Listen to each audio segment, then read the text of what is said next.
Turning now to an Eyewitness News exclusive. As winter approaches, many think of fleeing to an exotic, warm place to get away, but a local family has a warning this morning about a popular destination after a trip changed their lives. Channel 3's Dennis House has that story. Costa Rica is becoming a popular choice for vacationers from Connecticut, in fact, from all over the world. This Central American nation is known as the hot place for ecotourism, but there are a few things you need to be aware of before heading to this faraway land. We're both super excited. Who wouldn't be excited? Costa Rica seems to have it all. Lush landscapes, volcanoes, spectacular beaches, mountains, and rare animals. Sarah Horwitz of West Hartford and her father Richard had planned the vacation of a lifetime. We both really like sloths and frogs and the beach. It just seemed like the perfect place. Richard and Sarah saw those sloths and the frogs. This is unbelievable. This is just awesome. It was the perfect vacation. This has been the best trip of my life with my daughter Sarah. With a few days left until they had to fly back to Connecticut, Sarah wanted one more trip into the rainforest, and Richard wanted one more day at the beach. One of the last things I said to him was just, please be careful. And he's like, don't worry about me, you need to be careful. And, just kissed me and said, goodbye, I love you. That was the last time Sarah would see her dad alive. Deep in the rainforest, Sarah got word something had gone terribly wrong. She called the hotel where she and Richard were staying.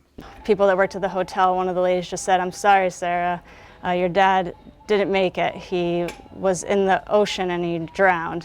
She called her mother Bonnie back in West Hartford. I was in disbelief. Heartbroken and in shock, the Horwitzes worked at getting Sarah home along with Richard, but it wasn't easy. Costa Rican officials refused to turn over Richard's body. We wanted to be able to have him shipped back as soon as possible so we could have a funeral, but they said that unless we paid a lot of money, we had to have this very fancy autopsy done. And it cost several $1,000s. And they make the family pay for that. They make the family pay for that, and they count on that money every year as well. It's part of what they do. It's outrageous to hear about. It is outrageous. It took nearly 2 weeks before they could have Richard's funeral.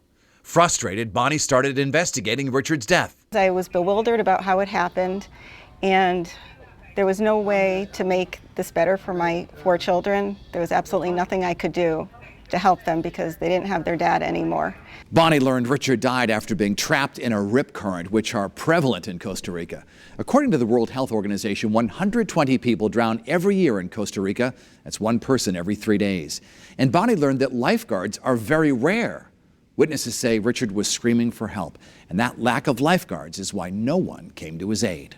Even when you call 911, which takes a long time to get there, if you're in the water and someone is drowning or is in distress in the water, 911 personnel will not go to the water. Some other tourists tried to administer CPR after Richard's body washed ashore, but it was too late, and that has haunted Sarah ever since. The hardest part is just knowing that he didn't die peacefully, he died terrified. It's been 2.5 years since Richard passed away, and now, nourished by his memory, both Sarah and Bonnie are turning their grief into something positive. That was so much fun.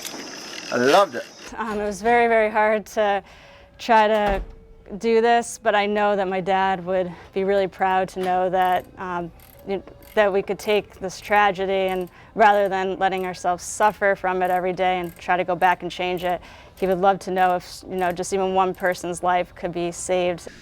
According to the State Department, at least 26 Americans have drowned in Costa Rica since Richard Horwitz died.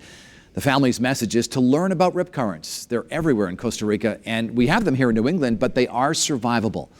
The Horwitz family would also like to see Costa Rica require lifeguards so no one go through what they went through. I'm Dennis House, Channel 3 Eyewitness News.